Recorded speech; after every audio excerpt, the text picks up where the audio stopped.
Empire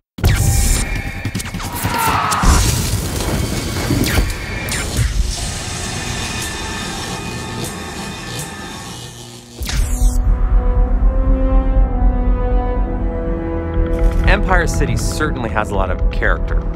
The DNA of superheroes takes place in major metropolitan cities, and so we knew all along we were going to do our version of Gotham, Empire City. Real cities are dirty, they're grimy, they've got clutter, they've got garbage in every corner. We started talking about the city breathing, the city groaning, the buildings crumbling off in the distance as music. Like, what would that sound like?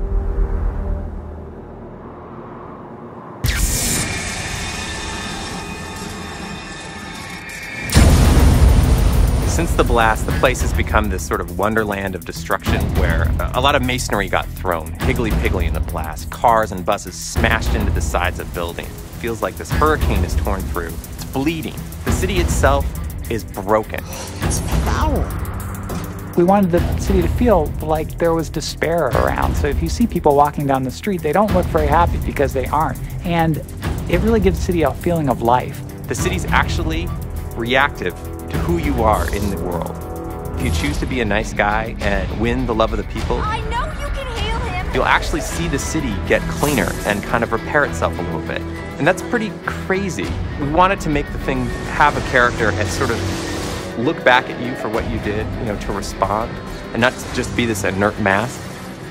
The architecture is clearly influenced by two big things. The first was a desire to have it feel like a grounded, largely Western city. That's where superhero stories exist. At the same time, we looked at cities, international cities that had really great opportunities for climbing and jungle gymming across. It's kind of a mishmash, very intentionally, of things to try and show age of a city and like it's been lived in. Not only are they controlling the character, but they're controlling a character in a world where they can do anything they want to. They can literally wander the city aimlessly for hours if they choose, and the music needs to account for all of that.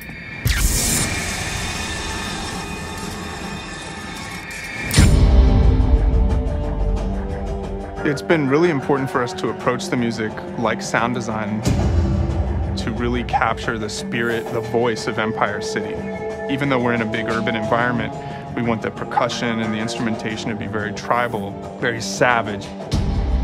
One of the first things in this game that I was also approached about, which I've never seen in any other game and I've never had to do either, was to score things in two different ways depending on where you are in the game or how you're doing. You can choose to be a hero or an anti-hero, and the music needs to echo that. That was fantastic, Mark.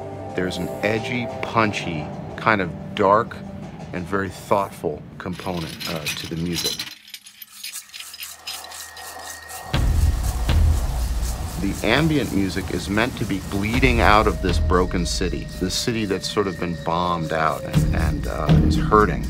And so much of the music is really meant to meld with the sound design and almost become indistinguishable from it. Initially, when we were hearing that the city was kind of alive, and how we would do that musically and sound design to blend those two worlds, I had two ideas in mind. The first one was to go out and do some street recording. The second part was to do a custom sampling session. You want it to be orchestral, but you don't want it to be John Williams. You want it to have, a little bit more of an urban quality to it. We were sort of driven by kind of an industrial feel, a lot of percussion. The way that we address that is by using a lot of instruments that are very rustic and urban, like trash cans and metal pipes and cardboard boxes, and just beating on all kinds of different things in different ways. And then at the same time, we've taken a lot of really conventional instruments and tried to play them and use them and, frankly, abuse them in really unconventional ways. Not to mention that our artist, Amon Tobin, manipulates sounds and carries them into a completely different space, so that even the combat music has this effect of sounding like the city is kind of throwing its head back and roaring. The thing that's really different about inFAMOUS is the level of density we have in the city. It makes it a much more enjoyable environment to play in. We want the whole thing to be an immersive experience. You experience the city more than just hear it or feel it or play it. It's the combined efforts that really make inFAMOUS something special in terms of the whole package.